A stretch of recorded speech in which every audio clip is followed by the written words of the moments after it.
Bonjour, bonjour, bonjour.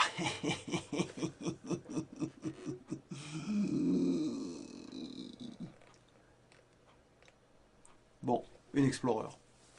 Explorer, Epiphone, Corina 58. Ah, ça fait un petit bout de temps que j'avais envie d'avoir une Explorer pour changer un peu de style. Très différent de ce que des autres guitares que j'ai d'habitude. Donc une Epiphone, Corina, modèle 58.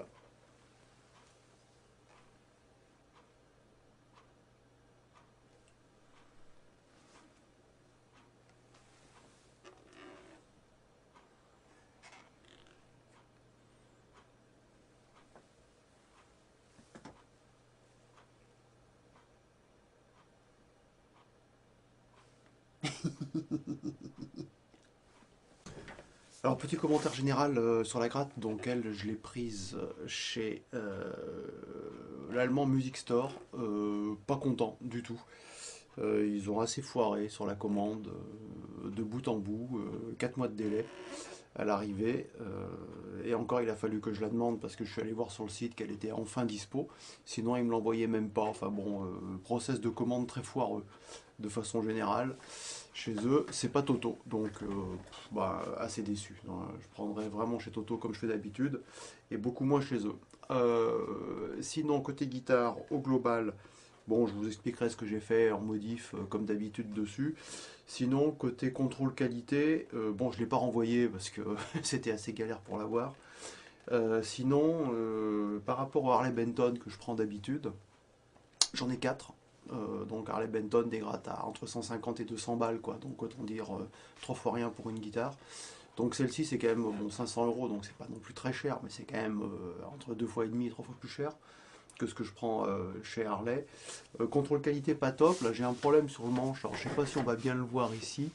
Bon, c'est rien du tout, hein, au niveau du jeu et du son, ça gêne en rien, mais j'ai une petite fente là, le bois là, bah, normalement contrôle qualité, ça passe pas, hein. Faut quand même pas déconner. Bah là, visiblement, ça les a pas dérangés chez Epiphone, hein. Moi, chez Harley Benton, j'ai jamais eu ce problème-là. Donc on le voit peut-être même pas bien, mais on sent, là, il y a une fente, et d'ailleurs qui est aussi de l'autre côté du manche. Mais très très faible, un petit peu en surface, donc pas du tout gênant. Mais bon, contrôle qualité, là, quand même, zéro pointé. Donc sinon, au niveau des modifs habituels, alors au niveau des cavités, j'ai tout réisolé, c'est ce que je fais maintenant avec du film de cuivre collant.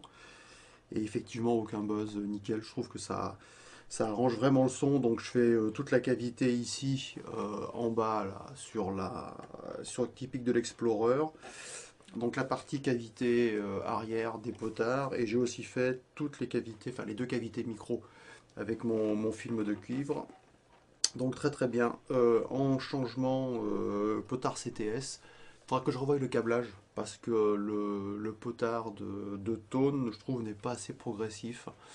Alors là, j'ai gardé le câblage qui avait été fait d'origine, même en changeant les micros et tout, mais il va falloir que je revoie ça. Parce que lui, sur mes autres grattes, il est beaucoup plus progressif, et là, c'est pas très heureux, ça fait un peu on-off, quoi, hein, au niveau de la coupure des aigus. Et j'ai gardé la partie chevalet Tone Pro qui m'a l'air pas mal. Côté micro, par contre, changement total, comme d'habitude. Ici, on a deux micros Tone Rider.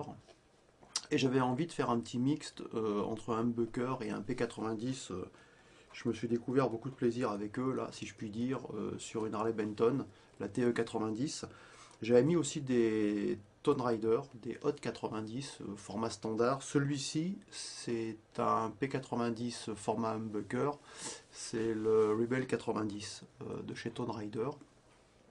Et en bridge, j'ai mis le Generator. Donc un truc très péchu, très hard rock.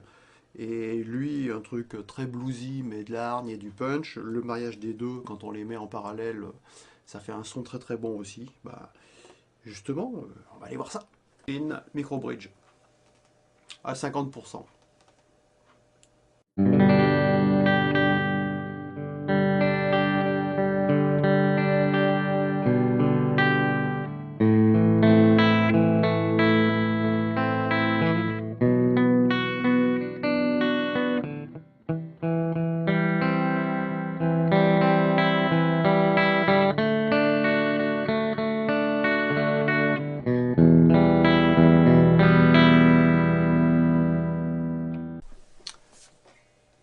Les deux micros.